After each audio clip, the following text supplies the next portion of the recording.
In 2001, the Iberian lynx was almost gone. Fewer than 100 remained in the wild, scattered across a shrinking corner of Spain and Portugal. It looked like the final chapter of a species was already being written. But something extraordinary was about to begin. A conservation effort that would eventually bring this cat back from the edge of extinction. But what exactly was disappearing? The Iberian lynx is not simply a smaller version of the familiar lynx. It is a species found only on the Iberian Peninsula, shaped by the dry Mediterranean landscapes of Spain and Portugal.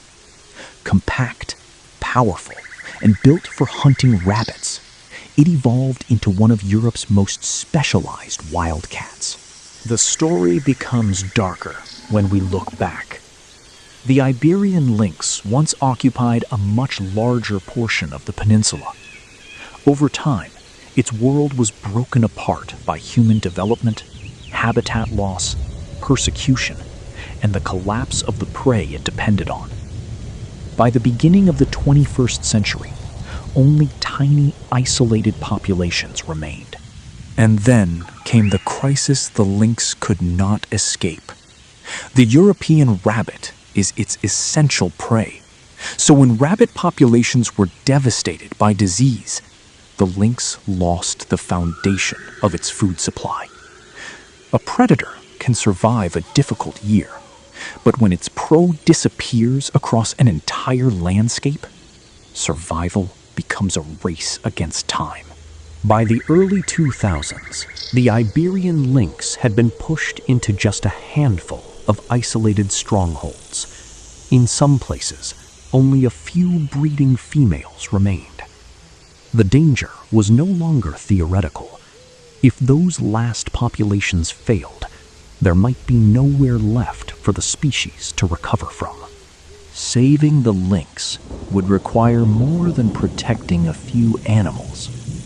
Scientists needed a population large enough to survive disease, reproduce naturally, and spread into new territory. So conservation became a race on several fronts. Protect the habitat, restore the rabbit, breed lynx in captivity, and return them to the wild. Captive breeding became one of the most important tools in the recovery effort.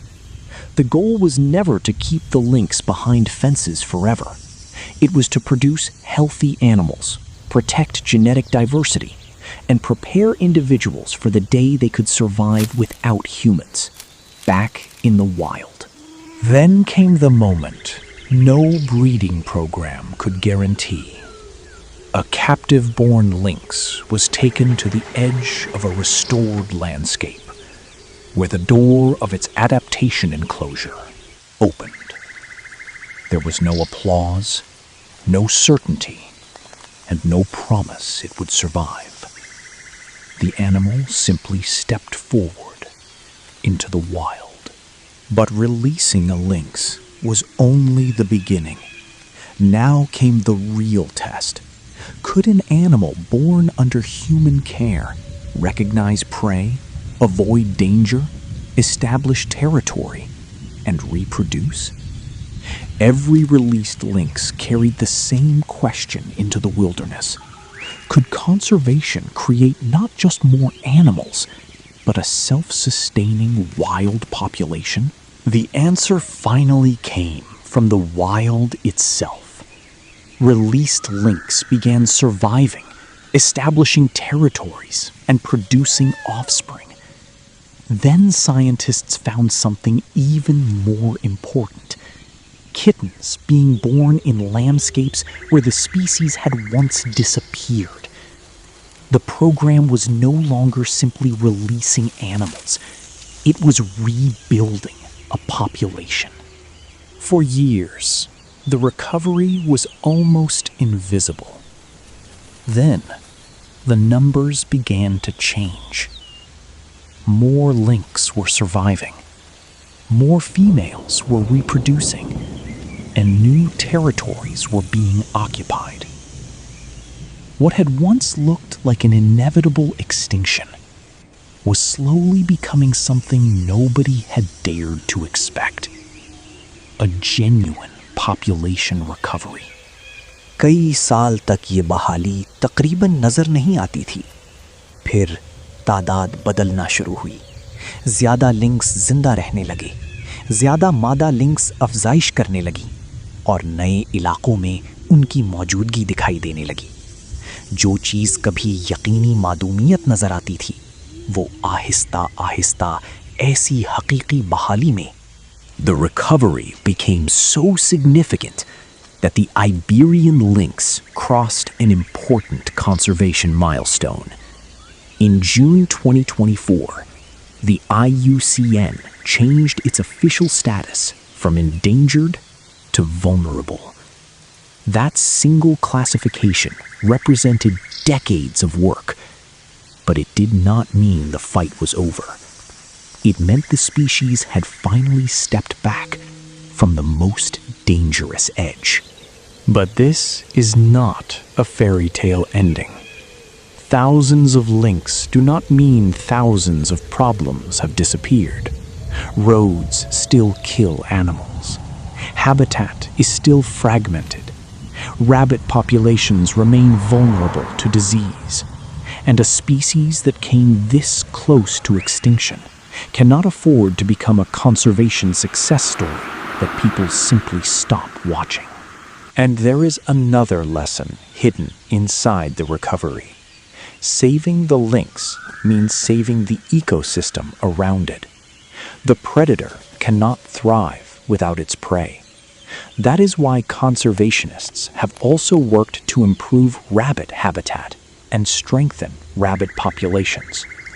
The future of one species is tied directly to the survival of another. What happened to the Iberian lynx matters far beyond one cat.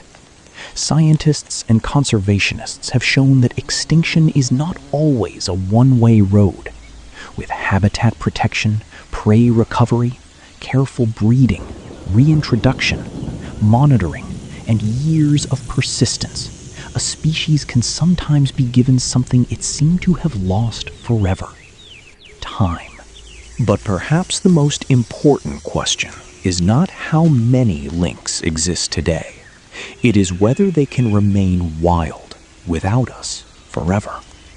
Can the population become resilient enough to survive future disease outbreaks, changing landscapes, and new threats? The answer will not come in 1 year. It will be written by generations. From a species counted in dozens to one counted in thousands, the Iberian lynx has given conservation something rare: proof that a story can change. It is not safe yet. Its future still depends on what happens next. But for now, this cat is no longer disappearing. It is coming back. If you want to hear more stories of animals that came back from the edge, subscribe. Because there are still wild stories the world has not heard.